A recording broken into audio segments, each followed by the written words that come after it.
যে রাজনীতিতে সকলের সমান অধিকার থাকবে, রাজনীতিতে অংশগ্রহণ করা, দল গঠন করা, তাদের নিজস্ব মতামত, তাদের বক্তব্য, তাদের দর্শন, তাদের চিন্তা জনসমক্ষে তুলে ধরার জন্য এই অধিকার সকলের থাকবে। সুতরাং সেই ক্ষেত্রে যে দলটি হয়েছে তারা তাদের কথাগুলো বলেছে, জনসমক্ষে তুলে ধরেছে এবং অন্যান্য দলগুলো তাদের কথা বলছে, সবাই বলছে। এছাড়াও আগে দুই তিনটা ছাত্রদের দ্বারা গঠিত আরো রাজনৈতিক দল হয়েছে, হয়তো বা আরো হবে।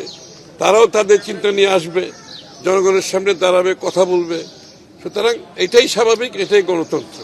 কথা হচ্ছে দিনের শেষে সবার যে চিন্তা ভাবনা ধারণা, এটা নিয়ে জনগণের কাছে যেতে হবে নির্বাচনের জন্য, এবং নির্বাচনে গিয়ে তারা যার যার যেটা ম্যান্ডেট নিতে চায় জনগণের কাছ থেকে, তাদের বিষয়গুলো জনগণের কাছ থেকে ম্যান্ডেট নিয়ে পাশ করে সংসদে আসতে হবে এবং সংসদে সেগুলো পাশ করবে। সুতরাং সবচেয়ে বড় কথা হচ্ছে সবাই অধিকার আছে তাদের কথাগুলো বলার, তাদের চিন্তা। যত তাড়াতাড়ি একটা দেশে গণতান্ত্রিক পরিবেশ, ডেমোক্রেটিক অর্ডার দেশে ফিরিয়ে এনে জনগণের নির্বাচিত সরকারের মাধ্যমে জনগণের কাছে দায়বদ্ধ জবাবদিহি একটি সরকার হবে, যারা দৈনন্দিন জীবনে জনগণের কাছে দায়বদ্ধ থাকবে, জবাবদিহি থাকবে। জনগণ সেই অপেক্ষায় আছে। এই জন্য নির্বাচনের দ্রুততা সম্বন্ধে সকলের মনে একই প্রশ্ন যাচ্ছে, এটা যত দেরি হবে দেশ তত বেশি ক্ষতিগ্রস্ত হবে। আমাদের আন্দোলন সমাপ্ত হয়েছে, ফ্যাসিস্ট বিতাড়িত হয়েছে, স্বৈরাচার বিতাড়িত হয়েছে। যত তাড়াতাড়ি একটি দেশে গণতান্ত্রিক পরিবেশ, ডেমোক্রেটিক অর্ডার দেশে ফিরিয়ে এনে জনগণের নির্বাচিত সরকারের মাধ্যমে জনগণের কাছে দায়বদ্ধ জবাবদিহি একটি সরকার হবে, যারা দৈনন্দিন জীবনে জনগণের কাছে দায়বদ্ধ থাকবে, জবাবদিহি থাকবে। জনগণ সেই অপেক্ষায় আছে। এই জন্য নির্বাচনের দ্রুততা সম্বন্ধে সকলের মনে একই প্রশ্ন যাচ্ছে, এটা যত দেরি হবে দেশ তত বেশি ক্ষতিগ্রস্ত হবে। কনফিউশন না, জনগণের প্রত্যাশা জাগ্রত হয়েছে। কারণ যেই জনগণ তার মালিকানা ফিরে পাওয়ার জন্য 16 বছর অপেক্ষা করতে হয়েছে, তার মালিকানা তারা যত তাড়াতাড়ি সম্ভব ভোটাধিকারের মাধ্যমে, তাদের নির্বাচিত প্রতিনিধির মাধ্যমে সরকার গঠন করে, সংসদ গঠন করে তাদের কাছে দায়বদ্ধ জবাবদিহি সরকার তারা চায়।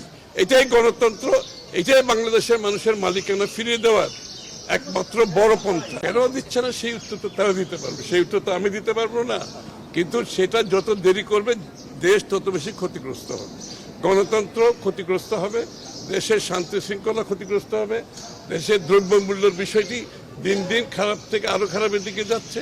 সুতরাং দেশের মানুষের সাথে, গণতন্ত্রের সাথে, জনগণের সাথে দ্রুততম সময়ে গণতান্ত্রিক অর্ডার ফিরিয়ে আনতে হবে। এক এক দিন যাচ্ছে গণতান্ত্রিক সরকার ব্যতীত এক এক দিন সমস্যা বাড়ছে।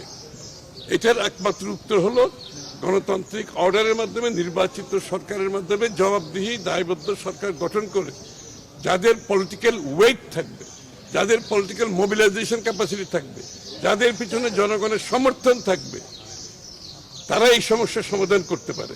পুলিশ, এই র্যাব আর সরকারি কর্মকর্তারা জনগণের সমর্থন ব্যতীত আপনি কোনো কিছু দেশে সমর্থন করতে পারবেন না।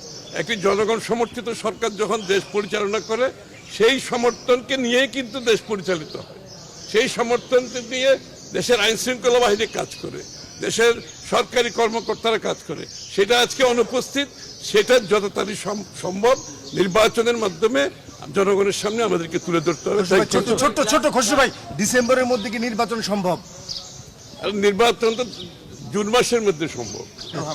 নির্বাচন কমিশন যেটা বলছে, তারা তো তাদের প্রস্তুতি সম্বন্ধে কোনো সন্দেহ তো কেউ প্রকাশ করছে না। সুতরাং এটা তো সরকারকে বলতে হবে, সরকারের পলিটিক্যাল উইল থাকতে হবে, ইচ্ছা থাকতে হবে, এবং সেটার অপেক্ষায় জনগণ আছে।